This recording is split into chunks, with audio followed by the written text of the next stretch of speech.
as per the title, the plan for today's lift, and I do mean today, not tonight. It's only 3:20. I've been waking up freaking early, man. I was up at 5:30 this morning. Now, did I immediately get on a Gary Vee grind? Not exactly. Right? I watched The Gambler, right, for about 45 minutes before I went up and went to do cardio, during cardio, and then after. But it still does feel kind of good. It's nice being up a little earlier. You feel like you have more of a day, instead of just not even moving around till. I mean, now it almost feels like moving around at 9 is like late. But either way, plan for today's lift with arms. I want my arms to be as pumped as possible. That is sort of the variable scale, which is gonna, even if I'm not as pumped as I can possibly get, it'll be fine. But that's my goal, right? Because the harder and more intense I can go on my sets, now I'm just trying to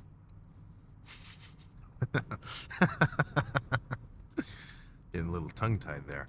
But so the main variables that are up for grabs per se when it comes to this workout: my exercise selection, obviously my exercise intensity, and then actually that's pretty much it. Those are the two things I have massive control of in the gym. And outside of the gym, I also had a few things, but those are all in order, right? So sets intensity, exercise selection, that's in the gym. Outside of the gym, get a good night's rest. That box is already checked off. Be hydrated. That box is well checked off.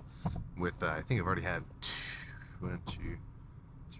about 3 liters of water so far today with electrolytes.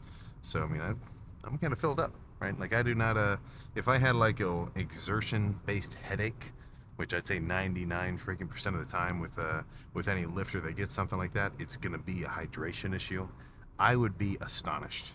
I'm not even sure I can remember the last time I had a real headache.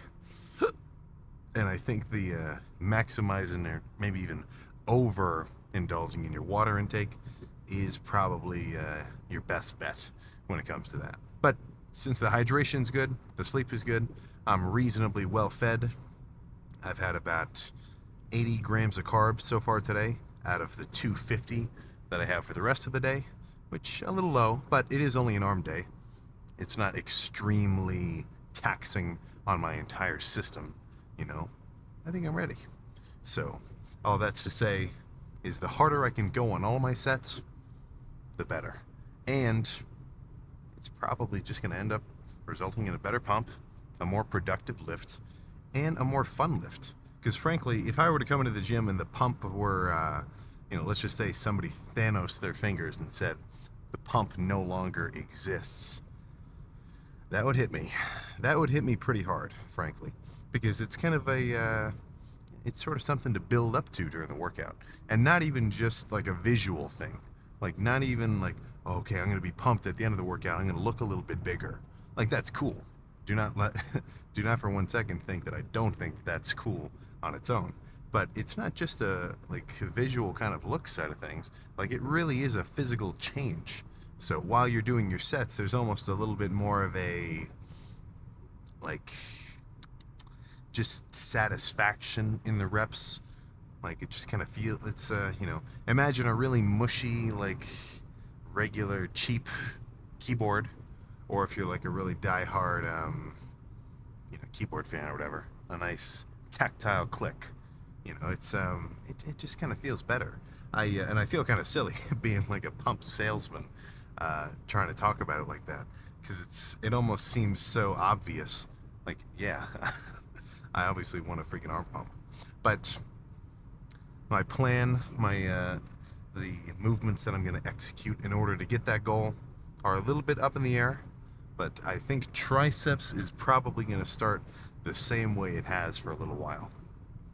And I usually, or at least I used to start triceps religiously with heavy pushdowns. Straight bar, cable stack, slap 3 plates on the side of it, which I think there is a logic there, because it's, obviously mechanical tension, try to get as much tension and workload into my triceps as possible. So I do think there is a way to explain away a set like that, but especially dieting down, what's the point? And by what's the point, I mean, where's the reward versus the risk? For me to do crazy pushdowns like that, especially as the first working set, it's definitely just going to flare up my elbows.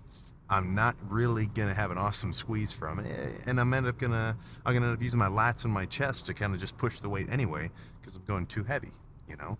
So I've flipped the gears pretty much on a complete 180, and now I really like starting triceps with a light squeezing set. So I'm talking rope extensions, I'm talking single arm with a bit of a, like an extenuated hold at the bottom, like little things like that. Even, well, yeah, not much straight bar. Rope and D-handle have kind of been my starters for a little while. And not to, I mean, obviously we're going to go do the arm day, not to really just explain the whole thing now. But there is a certain feeling, especially on my triceps, where lighter squeezing sets actually feel much better, and I can get a much harder contraction before I'm really pumped. So like I was saying, how it's going to be a physical change as the workout progresses. When I'm fresh, like I'm not pumped up at all, but I'm warmed up, and I do rope extensions, like I can feel myself completely extend my arm at the bottom, get a full contraction, and then a slow return back to the stretch position. But later on in the lift, once my triceps get really pumped up, I can't do it. Like if I were to pick the rope with the same weight, or like a weight I could manage, I wouldn't have that same like squeeze at the bottom, because my triceps end up filling up with so much blood. It's like they're almost running into themselves, and they just don't have that same, that same contractibility, I guess. So that's like with chest, maybe I might want to start off with a heavy press or something, or, like a pec deck where I'm kind of holding the squeeze part. But for the last movement of chest, I like kind of a nasty stretch focus set of flies just to really pump them up as much as possible. And, that's just to do with the fact that the movement itself feels a little different based on your rate of fatigue. But all that's to say, this is going to be a good arm day, and I expect some new veins. Potentially bicep, potentially forearm, that whole area. So how about we just stop alluding to it and actually just get in there and make it happen. Exactly as planned. Rope pushdowns, squeezing, holding, and I think this arm day is going to be a 2 and 2.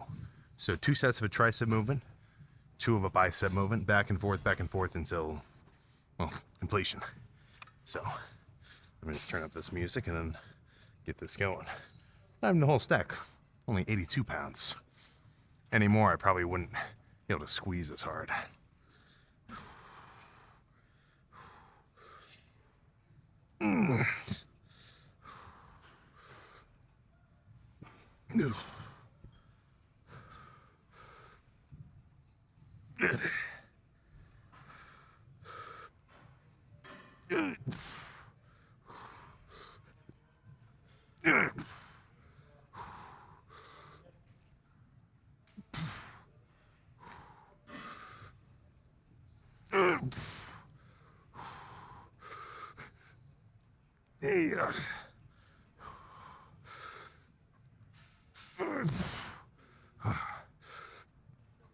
Yeah. Oh, yeah, okay. Whew. Yeah. One more just like that.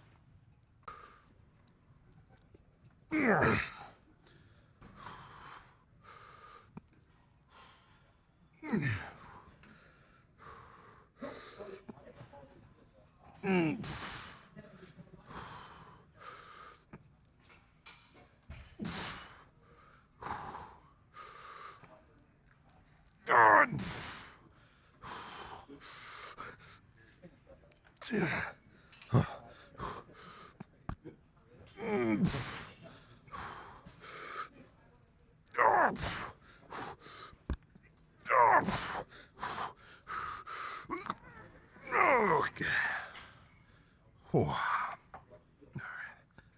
Let's go curl something. And then I think the next tricep movement might end up being dips.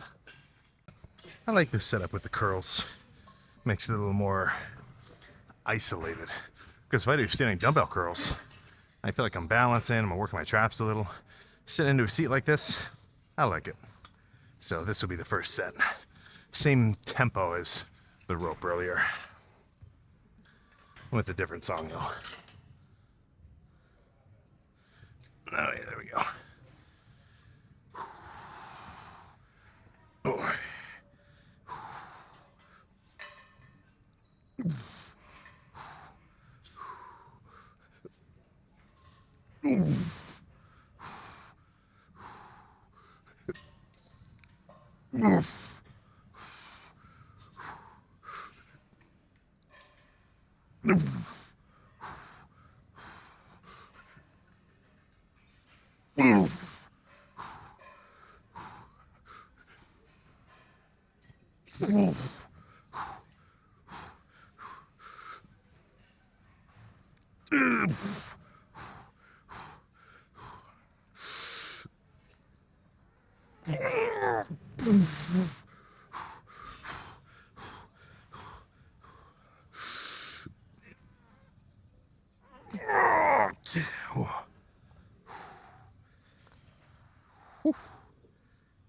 One more.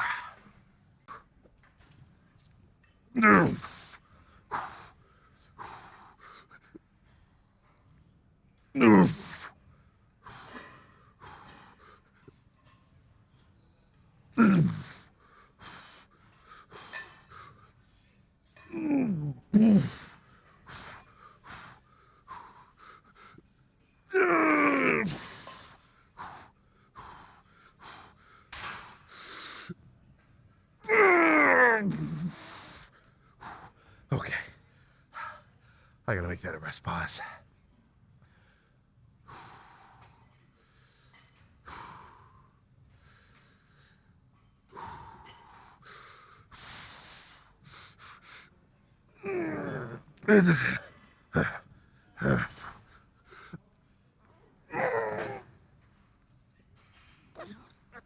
Oh my god. Oh. That was good. Let's move on. I think the dip machine might be taken though. Dip machine occupied. Let's do some single arm kind of slash extensions. Much lighter than the rope, but still squeeze focused.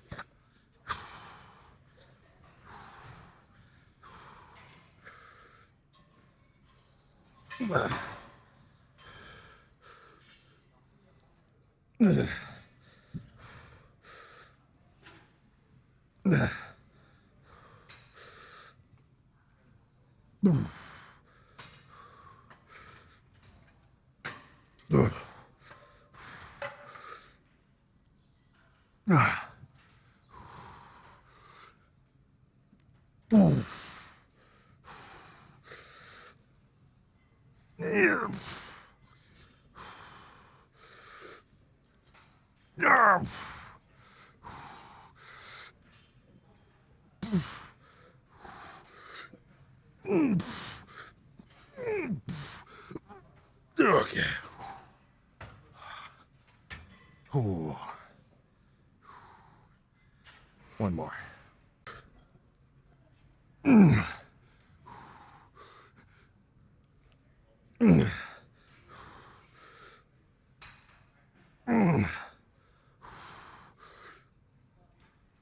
Yeah.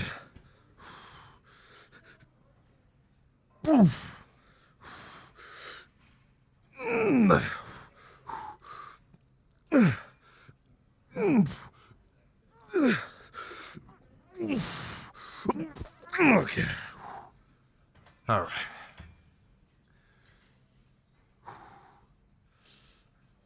What kind of curl would you do next? I've got something in mind. Let's see if it comes to fruition.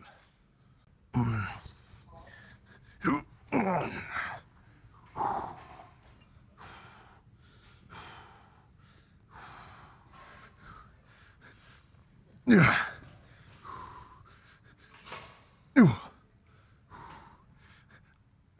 Yeah.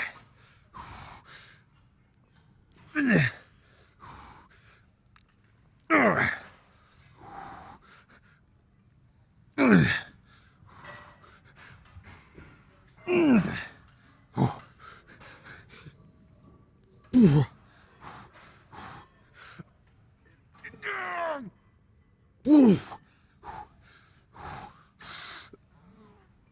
my God, okay. Oh.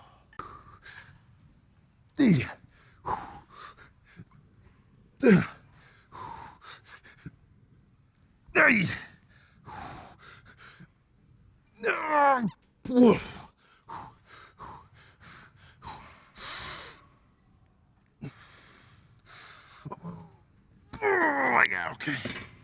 Holy crap. Let's move on to dips. Those were good though. Might have gotten a little too heavy though. If I had lost a 10 in exchange for a 5, might have lined up a little better. Good set though.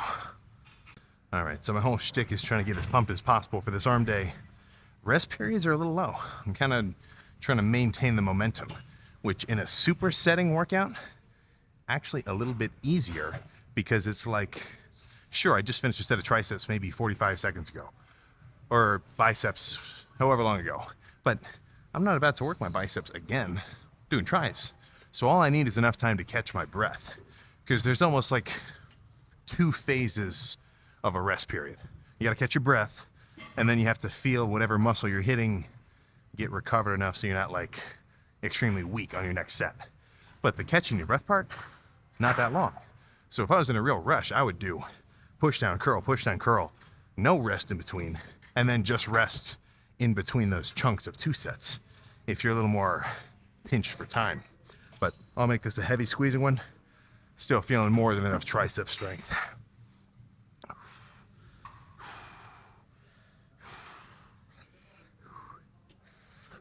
Come on. Oh.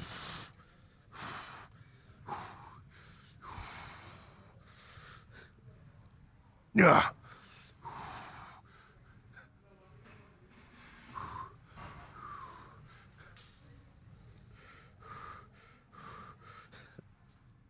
Ah.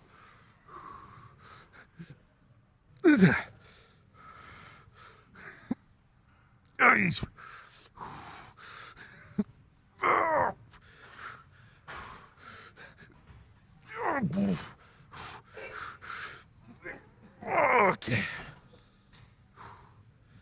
One more, a bit lighter though.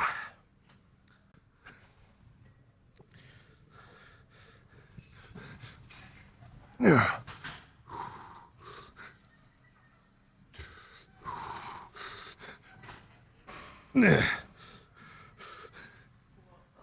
Ah.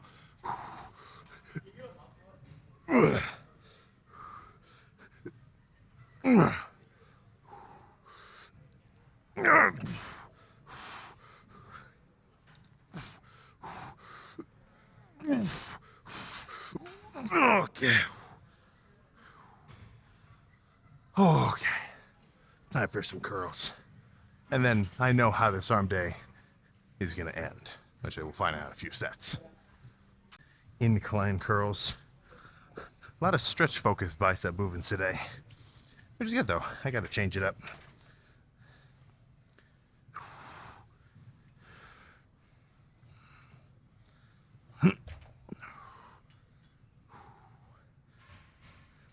Oh, you guys.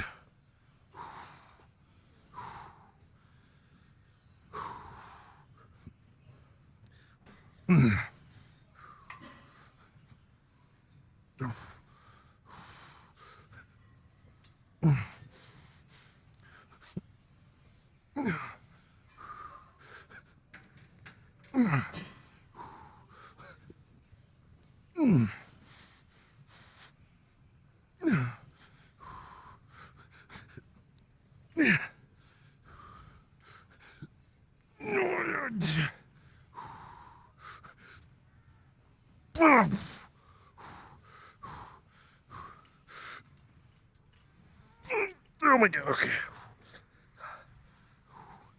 Let's just do the one.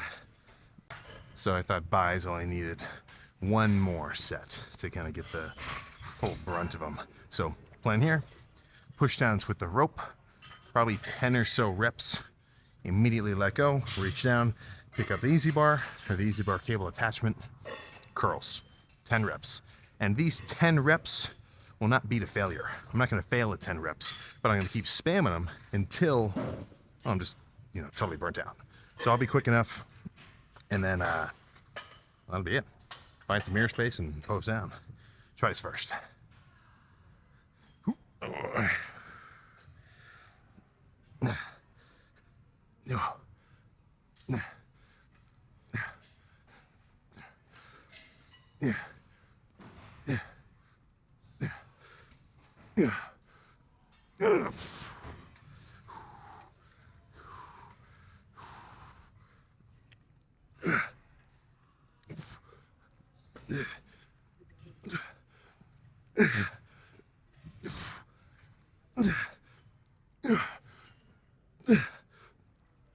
Okay.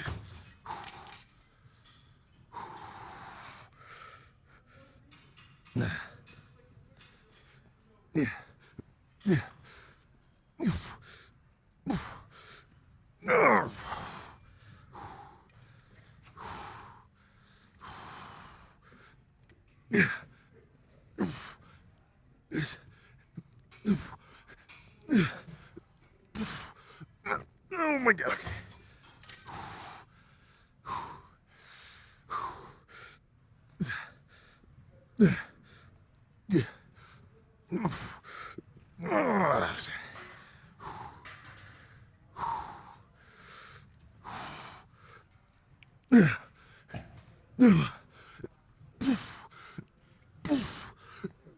Okay. Oh. Arms are done. There we go. Okay, am I center? Yeah, right here is freaking perfect. So, what is underneath this shirt? What do we think? Reasonable pump? Zero pump? Am I somehow smaller than before? I'm feeling kind of bulbous, especially over the shoulders. Like when I was doing those, when I was just doing those sets of pushdowns, I felt like my upper back and like rear delts looked kind of cool because I was sitting there holding it like this. And that's what I'm talking about right here. That little bulge on the back of my shoulder. That's not for no reason. That doesn't just fucking happen. I'm talking rear delts. Frankly, I wouldn't be surprised if an accurate value would be it's probably beneficial for 80% of all lifters to do double the rear delt work as they do front delt pressing work. And the further you get into it, I mean, I've fucking phased out 90% of my shoulder training, but front delts came first. And that's probably just a personal thing because I've had a bad habit of pressing like this, not like this, like I've been trying to. But this isn't a pressing talk. Let's get to a more pressing matter. Just see how the arms look. I'll bust out a measuring tape for next arm day. Pumped. I know they're not under 19 inches for sure. Even cold, they're probably still 19 and change, but they're definitely gonna shrink. Though you would not guess it just by looking, because even though I have gotten smaller, I mean, I'm 25 pounds lighter than I was 1 month ago, or more like a month and a week, because it's been a little while. Like I kind of, like my weight plateau in the bulk wasn't right when it ended, but still, I'm 25 pounds, 27 pounds lighter than I was before. And frankly, in some poses, I feel like I'm out angling myself. Like even right here, this side tricep is getting more, I mean, it's much more impressive than it was when I was all bulked up, because now there's more separation, right? You can actually see some of the shit that's going on back here. Ooh, actually to a pretty fucking crazy degree. Now I don't want to move from this one spot, but let's run through a few more.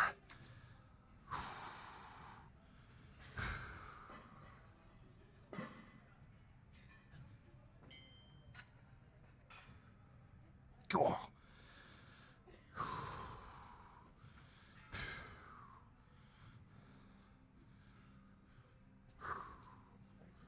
All right, we're getting somewhere. Oh, I'm kind of taking the space. I'll run through a few more and then I gotta get out of here.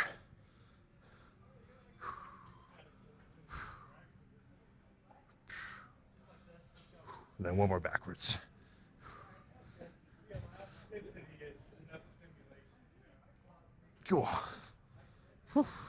Well, I would say this is the most impressive arm pump of this dieting phase so far, and they're only going to get freakier from here on out, because the leaner I get, the more noticeable any kind of shoulder separations and striations are going to be. And then the leaner I get too, my joints are going to start shrinking, because even this tiny amount of fat right on my forearm will thin out, and then in like a side tricep, this part will look even smaller, and up here will look extra freaky. But enough posing, enough of the fun part. Let's just go home and eat something. There we go. There we freaking go. Arms complete. And that was actually a pretty good one. That was not some random ass run-of-the-mill arm day. That was a good pump. That was a pretty solid lift. I will say this though, you know what I was getting into in the car about like the subjectivity of how, you know, good each rep feels as you get more and more pumped. I did notice I didn't really get that feeling as much as I probably would have liked to. But that's not for no reason. I'm dieting, right? I'm carb depleted right now. I'm not so full of glycogen and everything else, and that does play a pretty major factor, right? So that's just a give and take, you know? So in exchange for getting leaner, I am paying the price of not, well, in both cases, you're going to have to track your macros at least to some degree, I believe. But bulking up, dieting down, each one has its own gives and takes, right? You bulk up, get some more muscle on your frame. It's pretty cool. I think we can all agree there, right? That's not really even a point to be argued. But when it comes to things like, you know, having to plan your meals, make sure you hit your calorie intake on the regular. Maybe start prioritizing your sleep and your training schedules. Maybe not eat out as much. That's where the drawbacks really sort of bear their fangs at most people, because that's, you know, that's your way of life. If you take somebody who does not work out as much, they're kind of, you know, only moderately interested in it, and you tell them, okay, you can't eat everything that you want. You have to base your day schedule around this a little bit, and you have to do it even if you don't really feel like it. That doesn't sound fun. That sounds like a freaking chore. So I don't look at anybody who doesn't work out and think, man, why doesn't that guy freaking work out? It's a hard sell. I mean, I'll admit it. Do not think I don't know it. Working out is definitely tricky, and it's kind of it's almost kind of cultish, right? Because once you get into it, once you really get into working out and you kind of see what it's all about, and you get some real results, it's hard to go back, right? You may as well be indoctrinated into a cult as like a semi-leader position, because it's like, whoa, this feels pretty cool. Everybody around me is doing the same thing. Nice. I kind of like how this feels, right? I mean, you could spin it around to sound pretty fucking crazy, right? It's like, oh, we've got no matter what city you go to across the whole world, we've got different monasteries all completely dedicated to this one activity. You know, I mean, it's, I don't really think about it like that, but you could spin it that way. But yeah, I mean, I'm not going to lie to you. It's definitely difficult. But what else is difficult, right? Getting all your shit in order, cleaning up your, staying clean. And by clean, I mean like cleaning up your house and shit. Like, most things that are a little tricky and require a little bit more effort are not simply hard for no reason. You get something out of it. So getting back to what I was going to kind of say, for anybody who's kind of on the fence, you've been lifting for a few years, you kind of maintained, you're not extra soft, you're not extra cut either. You're just kind of walking around, regular body fat kind of style, and you're pretty strong. You're repping out 225. You're, you squat 315 for reps. You're legit. You're a lifter for sure. But your strength is plateaued. You're not really making the gains that you were year one or even year two. That's a situation that I think is very prevalent, right? Millions of lifters across the nation, I feel, are in a state of plateauedness.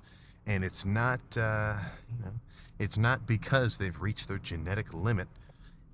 They're just not in a, putting themselves in a situation to make gains. So that's where I kind of have to propose, you got to change something, right? Are you as big as you want to be? Probably not. You know, maybe body dysmorphia is going to come into play. I don't think any of us can escape it, but that is kind of the vector of progress we're all aiming for, right? We want to be big, we want to be strong, we want to be lean. You know, hit the fucking trifecta.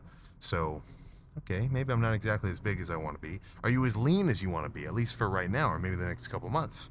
Well, you know, no. If you gave me the option to like flip a switch, I probably would if it would drop my body fat by 5%. Yeah, I probably would flip that switch. Right? So I think the desire is there, but it has to be matched with like willingness to, right, stick to a dieting phase. Don't let yourself be peer pressured into, you know, ordering a big meal when you go out to dinner. And keep getting your sleep in order. These little things add up to an insane fucking degree, right? I mean, for the most part, we're all on a reasonably balanced playing ground in terms of like your day. We all eat food, we all work out, we all do everything. But when you take two guys in the exact same situation, and one of them is sleeping 8 hours a night minimum, one of them, or maybe not even 8, right? I mean, let's say even 7 at the minimum, I think you can get away with. But that's you know, that's not scientifically backed by anything. But they're getting enough sleep, they're hydrated, maybe even more than hydrated, like they're peeing clear on the regular. They're eating enough food, and not only eating enough food, but they're eating enough amounts of everything, tracking the macros, not even to like a crazy OCD degree, but like making sure they hit their protein goals, get a reasonable amount of carbs pre-workout and like the meals before their workout, right? Training hard. I don't even want to get into the training part. That's almost its own whole like aspect to it. But you know, training extra hard, really being methodical with our training, trying to improve it over time, being a better lifter next year than you were last year, that sort of thing.